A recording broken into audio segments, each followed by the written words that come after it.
Não pira. Respira. Com Patrícia Calderon.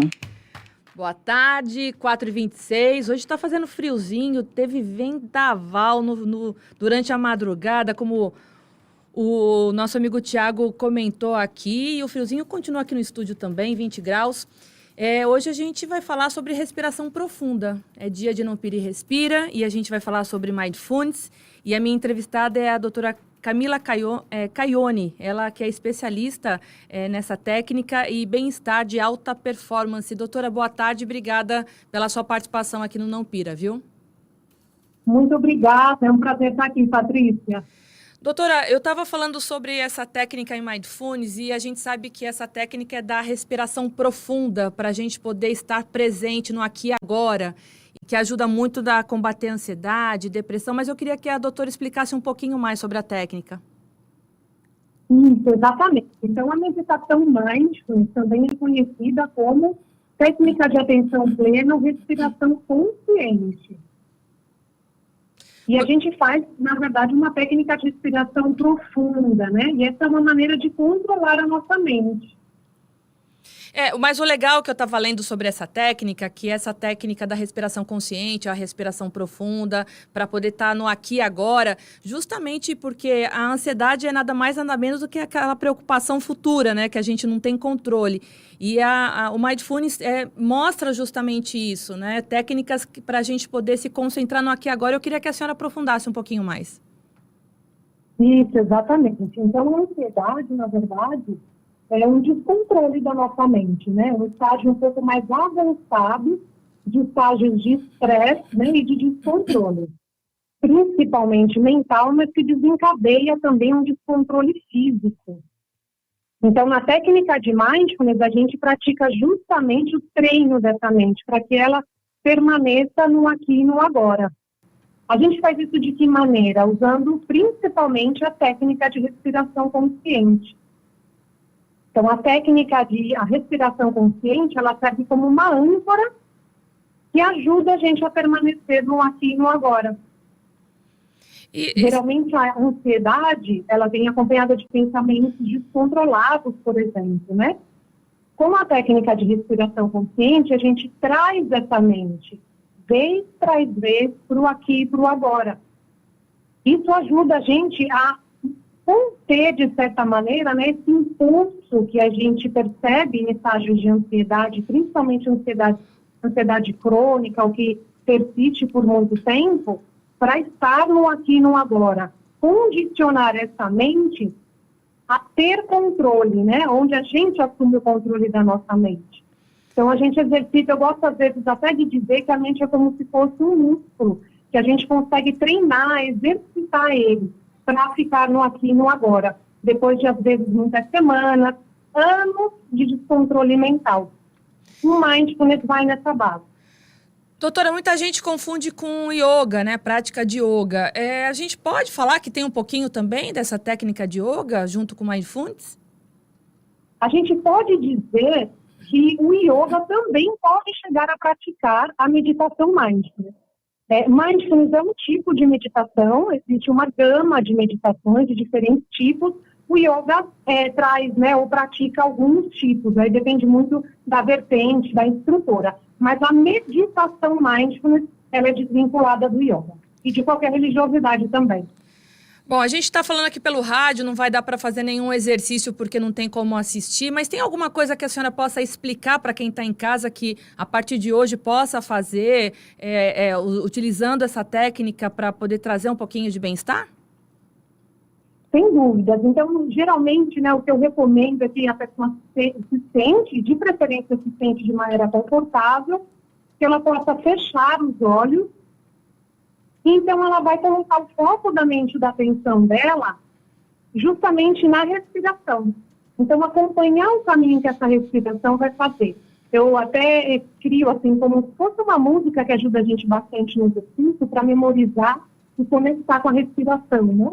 Então, em linhas gerais, a gente faz nariz, garganta, peito, barriga, e aí o ar sai, barriga, peito, garganta e boca. E às vezes, mentalmente, você pode repetir esse passo a passo da respiração porque vai te ajudar a respirar de forma concentrada e memorizar esse caminho é mais um ponto de contato com a respiração. Então, vai te ajudar ainda mais a estar no aqui e no agora. Então, respirando pelo nariz, levando esse ar até a barriga e soltando pela boca. Tem algumas técnicas que pede para poder prender o lado direito do nariz, respirar pelo esquerdo, segurar 4 tempos e depois soltar em 5 pela narina contrária. É a mesma técnica? Essa é uma outra técnica, né? Existem técnicas diferentes, eu até gosto de dizer, para níveis diferentes, dependendo de quem pratica, né?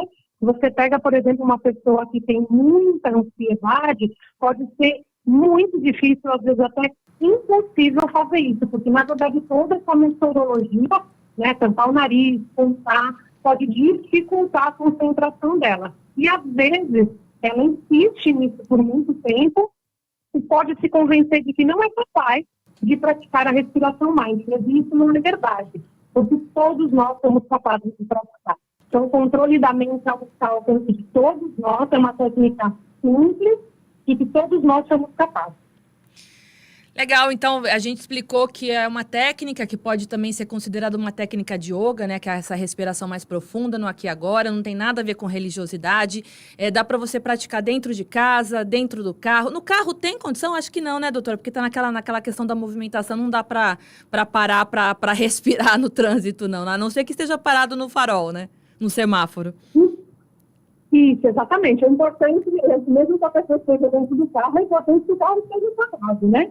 Mas mesmo que às vezes a gente não esteja num lugar mais favorável, às vezes, né, mais tranquilo, como a gente gostaria que seria o ideal, às vezes esperando o filho na escola, ou às vezes aguardando uma consulta num lugar seguro, a gente pode sim fazer a prática de mindfulness. E também existe o mindfulness informal, quando nem necessariamente a gente precisa fechar os olhos, mas a gente entra em contato com a nossa respiração.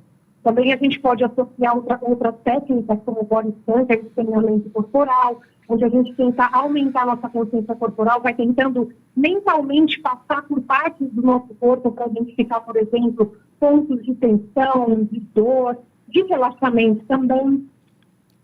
E também observar, né, o comportamento nosso mental, né, como é que está essa mente agitada de pensamentos, quais são esses pensamentos que tentam invadir, né, ou aparecer com mais prominência na nossa mente enquanto a gente tenta concentrar na respiração. E aí depois, no exercício, a gente cuida deles, vai entender aí o que eles estão querendo dizer para a gente.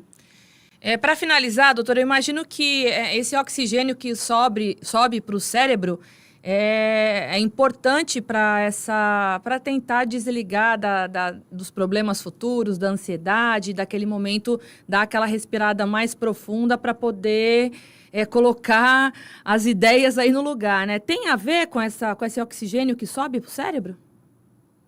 Sim, eu costumo dizer até nas minhas sessões, né, que quando a gente pratica o mindfulness, a gente nutre o nosso corpo de vitamina O, né, que seria aí o oxigênio, porque geralmente no dia a dia, né, e até com recurso que felizmente é automático ou voluntário, que é a nossa respiração que mantém a gente vivo, a gente permanece respirando, mas a gente vai desenvolvendo o ato de respirar de maneira superficial e de certa maneira incorreta. Então, quando a gente pratica o mindfulness, a gente traz mais consciência e também oxigena mais todo o nosso corpo, a nossa corrente sanguínea, as nossas células, o nosso cérebro, porque se a gente vê pela via oposta, né, justamente a respiração superficial que aumenta o nosso batimento cardíaco e reduz a quantidade de oxigênio no nosso corpo, que leva a gente a estados de comportamento físicos de ansiedade. Doutora, só a gente falar de respiração profunda, meus colegas aqui de estúdio respiraram fundo, viu? Agora eu ouvi, senti essa respiração aqui dos meus companheiros de estúdio, viu? Respiraram fundo para poder se tranquilizar. Doutora Camila Caione, muito obrigada pela sua participação aqui no Não Pira e Respira. Um bom final de semana, uma boa Páscoa, um bom feriado aí. A gente se fala numa outra oportunidade, viu? Obrigada. Eu que agradeço, tudo de bom para vocês, respirem com consciência. Até a próxima. Um abraço. A gente vai para o intervalo e na volta tem Thiago Lima. Não pira, respira.